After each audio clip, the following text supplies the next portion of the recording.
Welcome back to another UCL Fantasy video. Today we're talking about the latest draft I've made for Matchday 1, and there's going to be a team selection in a few days' time, as well as the deadline stream on Tuesday, and we're around 500 subscribers away from the 20,000 subscribers milestone. So our aim is to get to 20,000 by the Tuesday deadline stream, so be sure to tune in for that and help us achieve that goal. And I'm also going to talk about the UCL Fantasy League. You can see the league code on the left hand side. I'll show it later on in this video as well, and you have a link in the description below to join. And I'd also encourage you to check out the Twitter, Instagram, Patreon and channel memberships. All of that is available to you in the description down below. But let's get straight into this. Talking about my 50-man squad, my latest draft, starting with the goalkeepers. I have mixed things from my last two drafts in terms of the goalkeepers. So ter Stegen was in my updated draft video and Romero was in my very first draft I talked about, where I had that combination of Kepa and Romero. But one thing you need to know with goalkeepers is to try and ensure that both of them play on different days, because for example my ideal goalkeeper pairing would be Kepa and Sommer, but they both play on the 20th of September, and that means you can't make substitutions to take out your lowest scoring goalkeeper from the first day and then give yourself another chance of getting points from your goalkeeper on the second day. And that's why I've gone for ter Stegen and Romero, but this is not set in stone. Ideally I would have Sommer, who faces Romero in Matchday 1, and I talked about ter Stegen already in quite a lot of detail, but just a few key stats for those of you that aren't aware. He has kept 2 clean sheets in 4 La Liga games so far, making 8 saves. He has conceded 4 goals, with 3 of them being against Villarreal. He's also picked up a yellow card, and he was absolutely awful in UCL Fantasy last season, and he got 10 points overall, 0 clean sheets. Barcelona went crashing out in the group stages, demoted to the Europa League, but they had Bayern Munich and Champions League finalists Inter Milan in their group. This time round they're the heavy favourites to qualify. Porto's their toughest opponent on paper, and Antwerp in Matchday 1 is a plum fixture to say the least. And ter Stegen's ownership has gone up from 24% to 27% now, and with good reason. I think he's going to have a much better campaign this time round, and let's not forget he was the best goalkeeper in the top 5 leagues in the last campaign. It's just Barcelona weren't able to translate that league form into the Champions League, but I think they will this time round. And as for Romero, he is the only 4 million starting goalkeeper to my knowledge, and he's played 4 games, kept 1 clean sheet and conceded 5 goals, and his ownership is 2%, so he's a heavy differential. If you want a cheap backup goalkeeper, then I think Romero is the solution. But for $500,000 more, you can get Sommer, who's in the same group, and Inter Milan have been absolutely flying with 3 clean sheets out of 3 games. They're top of Serie A, and I think Sommer could be one of the best UCL Fantasy goalkeepers. So that's one change I might make, but it would require downgrades elsewhere. So for me, it's between Romero or Sommer as my second goalkeeper. I've also kept a few defenders from my last draft. So Koundé remains, despite being a big disappointment in last season's Champions League. He got 11 UCL Fantasy points, only 13 balls recovered, and I think he's capable of much more than that. And he also considered 5 goals and managed to get 1 UCL Fantasy assist. But he has started this season extremely well. He's already scored a goal, and he was man of the match in that game where he scored a 2-1 win against Osasuna, and also a 0-0 draw against Getafe in the first league game of the season. His XGI is 1.23 in only 4 games, so that's very impressive. He's also got a few clean sheets alongside ter Stegen, and he has created 1 big chance. So I think Jules Koundé could be a great option at just 5 million, and last season he was absolutely integral to Barcelona winning La Liga, starting 28 league games, and he got 1 goal and 3 assists. His ownership is 14%, so he's not a differential, but he's also not a template pick per se. I've also gone for Akanji, who was in my very first draft, and I think it's close between him and Nathan Ake, but I think Akanji is a bit more nailed on. He's more versatile. He can play 3 positions basically across the back line. He can play centre back, left back and right back, and he was thoroughly impressive in last season's Champions League. In terms of UCL Fantasy points, he got 69. Only Ruben Dias got more amongst Man City defenders. He got 1 goal, 2 assists, 2 yellow cards, 6 clean sheets, 4 goals conceded and 57 ball recovery. So I think Akanji is a good option. He's at 10% ownership, and he's my favourite way of covering Man City defensively, even in FPL, but there could be rotation with the amount of defensive depth that Man City have accumulated. I've also gone for Fran Garcia. He's a 4 million defender and he's been starting every single La Liga game so far, but there are some concerns with this pick. I do recognize that, and he's got 4 out of 4 starts. He's played 90 minutes in his first 2 La Liga games for Real Madrid, but in the last 2 matches he was subbed out at 80 minutes and in the last game at 45 at half-time, and that is a huge concern going into Matchday 1. But in terms of 4 million defenders, I think Fran Garcia and Van der Black from PSV Eindhoven are the 2 best options, and I think Van der Black could get a lot of ball recoveries there for PSV, even if they concede against Arsenal. But I think PSV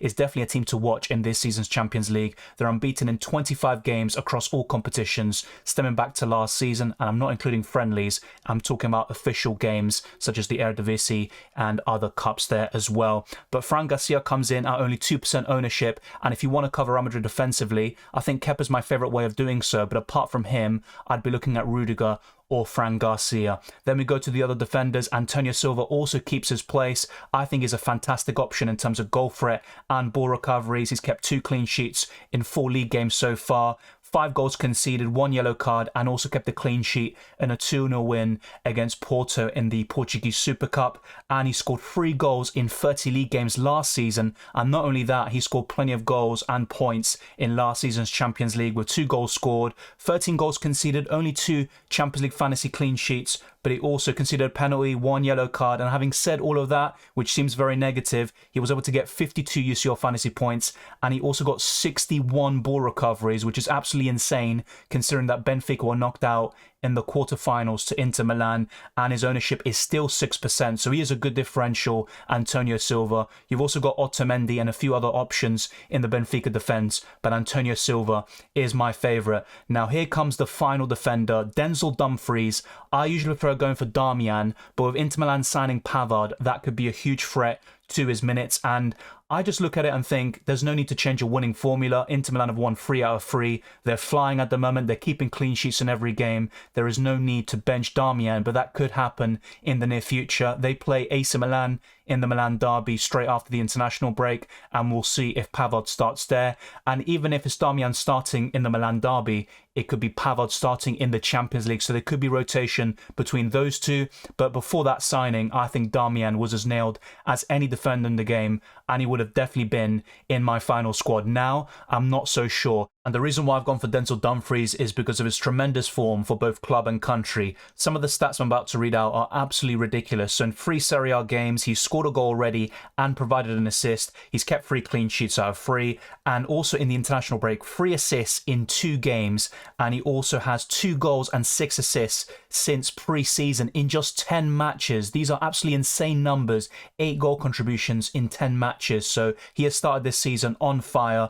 And last season in the Champions League, he was decent, not great, and I actually think Darmian was even better, especially when he was introduced to the starting 11 back in February. But Dumfries played almost 900 Champions League fantasy minutes. He provided 1 goal, kept 6 clean sheets, conceded 8 times, made 19 ball recoveries, which isn't great, and he got 54 UCL fantasy points overall, which is good. But I think in terms of ball recoveries, Serbi, the likes of Pavard if he starts, Darmian and Bastoni will all be better in that metric. So bear that in mind. With Dumfries, you're mainly going to target him for the attacking potential, which is shown in abundance at the start of this season. His ownership is 9% as well. And you've also got DeMarco, who provides plenty of attacking threat. He's got a few assists so far this season. So if you want attacking potential, go for Dumfries or DeMarco. And for ball recoveries, or someone who's just really nailed on, go for Bastoni. If Darmian continues to start as he did last season, then I think he is an absolutely great UCL fantasy option, probably the best 4-point family defender in the game, but I'm quite concerned about rotation with Benjamin Pavard. And you've also got Sommer in goal, so Inter Milan boast a lot of good options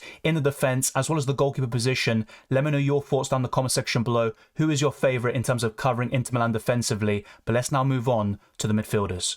I've made 2 changes to the midfielder position, but I have kept Dani Olmo and Xavi Simons. As you can see, Dani Olmo is currently flagged, but I'll talk about that in a short while. In terms of his form, he has been absolutely fantastic so far. He's got 2 Bundesliga goals, 1 assist. He hasn't blanked in any game so far, and that includes for Spain, also in the Super Cup final against Bayern Munich, where he scored a hat-trick, and that also included a penalty. So Dani Olmo has been in terrific form, and he offers a lot of goal-scoring potential, and if he's on penalties as well, then I just think he's a great option season at that price point. And also he got a goal for Spain in a 7-1 win away to Georgia.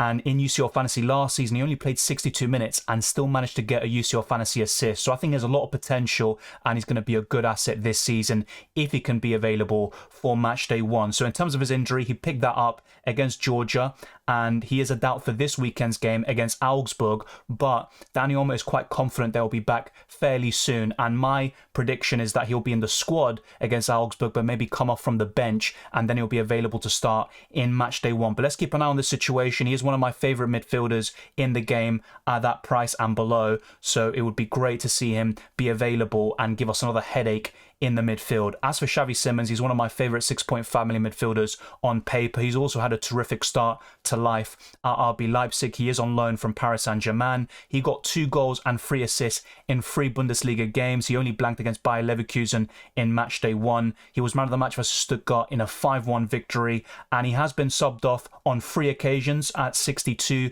79 and 88 minutes. So that could be a bit of a concern, and it might limit him in a way compared to Dani Olmo, who tends to play 90 minutes. His XGI is also quite low at 0.79, but he's an absolutely quality player, and he also did extremely well for PSV Eindhoven last season. He got 19 goals and 8 assists in 34 league starts, so he is a really promising talent, and I think he's going to be a great option in this season's Champions League. And I think this double up in Leipzig attack is definitely worth it in Matchday 1. Just be careful that they play Man City in Matchday 2, and that could be a huge concern. They will also play them in Matchday 5, so maybe if you go for this sort of structure, you can use the Limitless in Matchday 2. And if you want to see a chip strategy video, then let me know down in the comment section below. In terms of ownership, Dani Olmo is at 9% ownership, whilst Xavi Simons is at 10%. But with this red flag to Dani Olmo, his ownership will probably go down. But I think that could be a blessing in disguise for those that stick if he is available in time for Matchday 1.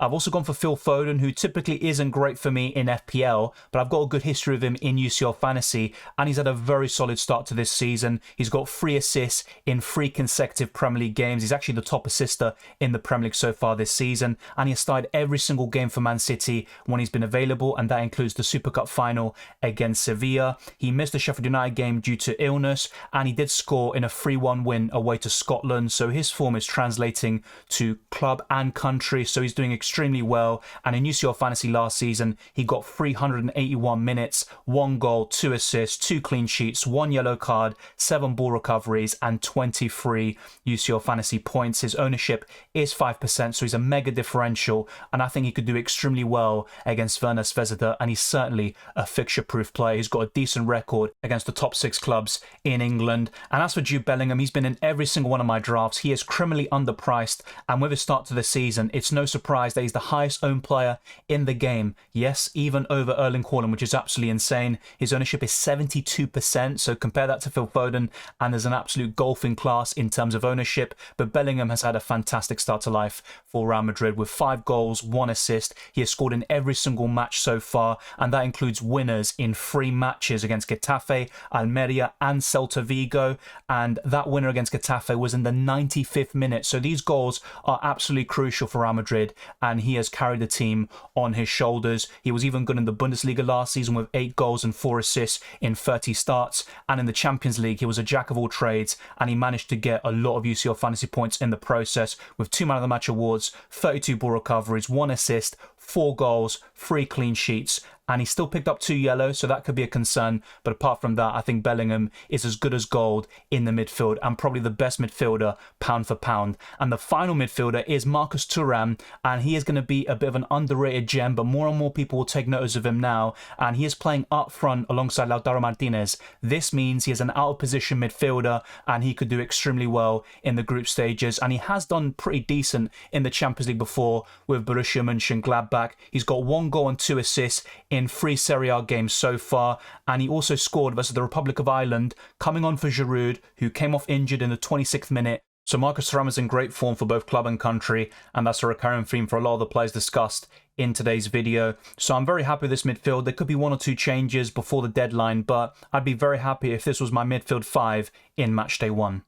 To complete this team, I've made 2 changes to the front 3, with Robert Lewandowski being introduced for the first time in one of my drafts, and he's got a plum fixture against Antwerp in Matchday 1. He's got a decent start to this season with 2 goals, including 1 penalty, 1 assist in just 4 games, and he has one of the best home fixtures in Matchday 1 of any team. He scored a brace versus Faroe Islands over the international break, and he also won the La Liga Golden Boot last season, and even his Champions League record, despite Barcelona being extremely underwhelming, was very solid. In only 442 Champions League minutes, he managed to get 5 goals, 1 outside the box, which gives you extra points. He got 4 ball recoveries, 1 man of the match award, and 34 points overall. His ownership is only 14%, so whilst he's not a differential, it could be very explosive, and you can go against a template such as Erling Haaland or Kylian Mbappe with the likes of Robert Lewandowski, who could do extremely well in Matchday 1. I don't like him as much for Matchday 2 away to Porto, but Lewandowski is fixture proof. He just needs service provided to him, and if he gets that,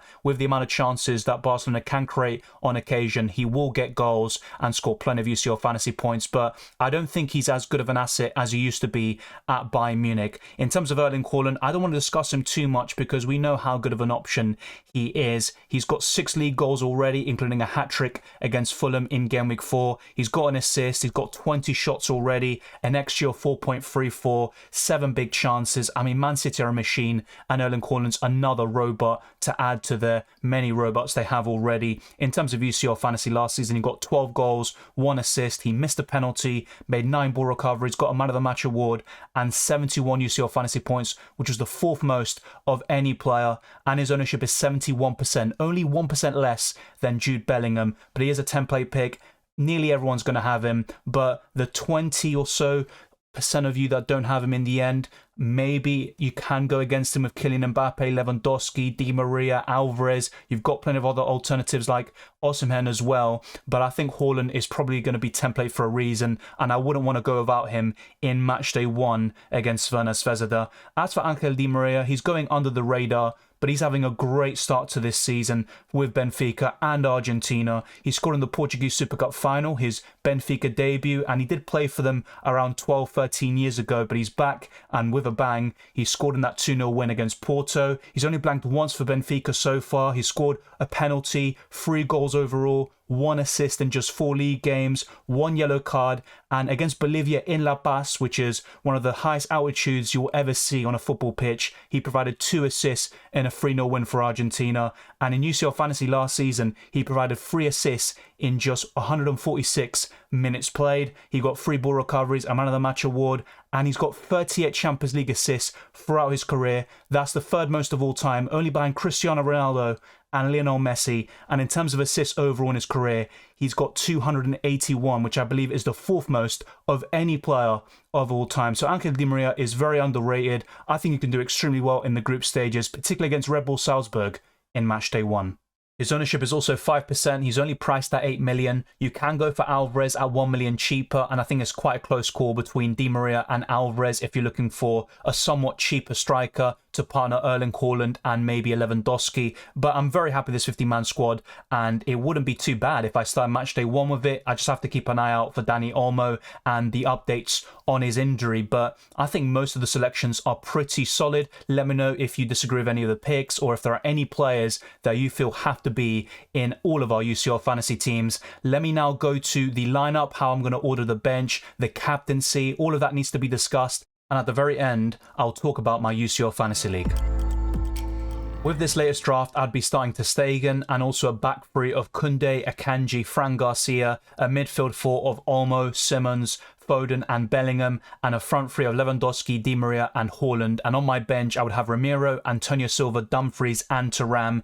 And just for those of you that aren't aware, because there's always people watching that might be new to UCL Fantasy, what you want to do here is toggle it between fixtures and go to date, and that's a really good way of sorting out your bench. So as you can see, everyone who plays on the 19th of September, which is going to be on the Tuesday, is in my starting 11, and those playing on the Wednesday are on my bench. Of course, there are a few players like Bellingham, Fran Garcia and Di Maria who play on the 20th, and they're in my starting 11. You don't need to worry about that too much, but what you need to be kind of really cautious about is that those playing on the 19th of September, so the Tuesday, on your bench. If that's the case, you're going to miss out on their points, and you're going to be relying on automatic substitutions in order to have any of their points contribute towards your final score. You want to be in control of your substitutions, and in terms of goalkeepers, make sure that you have one playing on the 19th and one playing on the 20th. Of course, they can be reversed, so Ter Stegen plays on a Tuesday this time round. The next time in Matchday 2, he can be playing on a Wednesday, but as long as you have that kind of balance, you will be fine. And in terms of the captaincy, I'm considering either Lewandowski or Haaland for the Tuesday, and I think on the Wednesday, I'd be considering Di Maria or Jude Bellingham. So I've got quite a lot of options for the captaincy, more so than my previous drafts, and I might go for the lower owned Lewandowski and Di Maria against the template picks of Erling Haaland and Bellingham. But I'm very happy with the starting 11 and the squad depth, and one of the key reasons why I don't have too many of these enablers and budget options like I do in FPL is because of substitutions, and you want to maximize your chances of getting UCL Fantasy points. So that's it. We've discussed my latest draft for UCL Fantasy, the captaincy, and talked about substitutions and a few basic things for those of you that need to be aware. Maybe you needed a refresher, or those that are new to playing UCL Fantasy. I've got more videos on the channel, such as other draft videos. There could be a chip strategy guide coming up very soon, the team selection, the deadline stream, and there's also a how to play guide, which is still relevant today because they haven't really updated the game in recent seasons. So that will all be applicable to you. And if you haven't joined the UCL Fantasy League already, I'd highly encourage you to do so. The league code is 381-9DW-9G04. You've also got an auto-join link in the description below. You click on it and you automatically join the league. It's as simple as that. Thank you very much for watching this video. If you enjoyed it or found it useful, then be sure to smash the like button and subscribe if you're new. Let's try to get this video to over 300 likes and let's keep on pushing towards 20,000 subscribers and beyond. You can follow me on Twitter and Instagram, DylanRCM, and check all the links in the description below for the Patreon, Championships Discord server, and the UCL Fantasy League. All of that is there. I wish you all the best of luck for Matchday 1 and the rest of the Champions League season, and I'll see you next time.